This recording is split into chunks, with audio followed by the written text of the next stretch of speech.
Chaque année, au cœur de Noël, une légende oubliée refait surface. Tandis que Saint Nicolas symbolise joie et générosité, Krampus, démon des neiges, émerge pour punir les âmes égarées. Ses origines remontent au mythe païen des Alpes. Aux côtés de Perchta, il traquait menteurs et enfants désobéissants. Avec le christianisme, Krampus devint l'ombre de Saint Nicolas, un démon utilisé pour effrayer les enfants tyranniques. Chaque 5 décembre, la Krampusnacht rappelle cette sombre légende. Mais derrière les rituels festifs se cache l'histoire terrifiante de Greta et Jacob, les premiers enfants à croiser son chemin.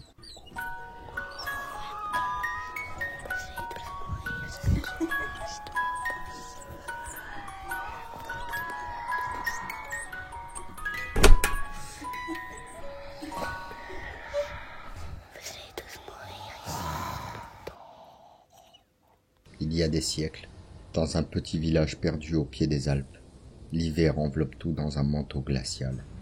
Saint Nicolas approche, et les enfants sages attendent leurs cadeaux. Mais Jacob et Greta, malgré les avertissements, se moquent des traditions. Les parents racontent l'ancienne légende, Krampus, la bête des montagnes, celle qui traque les enfants espiègles. Les villageois partagent leur peur, ferment portes et volets, tandis qu'une tempête s'annonce. Le père, le regard sombre, prévient. Vous jouez avec le feu. La légende païenne dit que ceux qui défient l'ordre des ancêtres n'attirent pas Saint Nicolas, mais une ombre plus ancienne. Jacob hausse les épaules et Greta rit doucement. La nuit tombe et le froid s'intensifie. Une tempête de neige se lève, frappant les fenêtres avec rage. À l'intérieur, la cheminée crépite, mais bientôt une brise glaciale s'engouffre dans la maison. Les flammes vacillent, puis s'éteignent, plongeant la pièce dans l'obscurité et un silence glacial. Soudain, un tintement. Faible, lointain, presque imperceptible. Une clochette. La mère, terrifiée, se précipite vers les enfants, les serrant contre elle. Le son se rapproche. Mêlé au rugissement du vent et au craquement sinistre du bois sous la neige, une ombre passe devant la fenêtre, haute et déformée.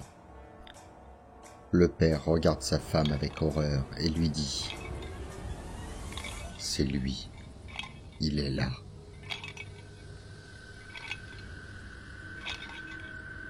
Un grincement résonne, le toit, une force massive se déplace au-dessus de leur tête, chaque pas alourdissant l'atmosphère.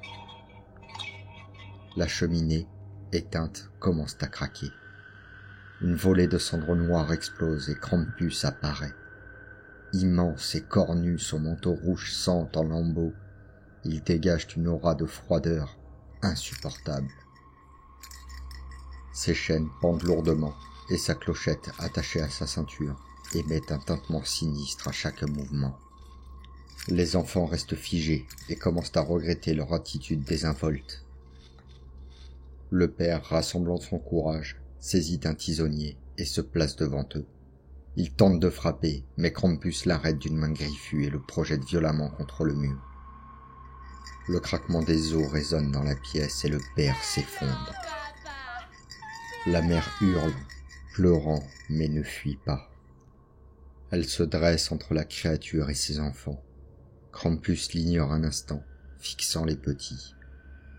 Puis d'un mouvement rapide, il enroule ses chaînes autour d'elle. Elle se débat, mais il tire violemment, et le son déchirant de son corps écrasé brise le silence. Jacob en larmes crie. Cours, Greta, cours! Il se précipite vers la porte, mais Krampus, plus rapide, lance son crochet. Celui-ci s'enfonce dans le tendon d'Achille de Jacob avec un bruit sourd. L'enfant hurle de douleur, griffant le sol pour s'éloigner, mais Krampus commence à le tirer lentement, traçant une traînée de sang jusqu'à son sac noir. Greta, pétrifiée, regarde son frère disparaître, ses cris étouffés par l'obscurité. Le sac se referme, laissant un silence lourd et oppressant. Krampus l'observa un moment avant de l'emporter comme un jouet brisé. Greta se réveilla enveloppée dans une chaleur étouffante, entourée d'une odeur de cendre. Elle était dans le sac de Krampus, entassée avec des objets brisés, des jouets déformés et des ossements humains. Chaque mouvement faisait résonner les chaînes qui l'entouraient. Lorsqu'elle fut sortie du sac, elle découvrit une caverne rougeoyante. L'air était épais et brûlant, chargé de cendres et de soufre.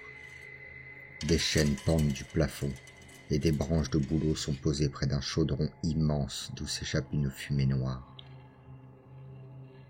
Jacob était suspendu par les poignets au-dessus du chaudron. Hurlant, Greta cria son nom.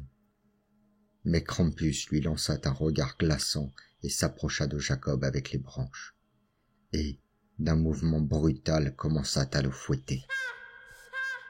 Chaque coup arrache des cris de douleur à Jacob, qui résonnent dans toute la caverne. Le sol se teinta de son sang. Greta, clouée par la peur, ne put que regarder. Ce dernier hurla une dernière fois avant que sa voix ne s'éteigne à tout jamais. Son corps disparut dans la brume qui s'échappait du chaudron, en laissant Greta seule dans un silence morbide.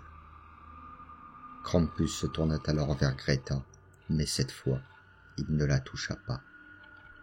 Il s'approcha lentement, ses sabots raclant le sol. Son regard incandescent semblait sonder son âme. Au lieu de la punir, il sortit une vieille clochette rouillée et ternie par la cendre et la posa dans ses mains tremblantes. Sans un mot, Krampus se détourna et la laissa seule dans la caverne.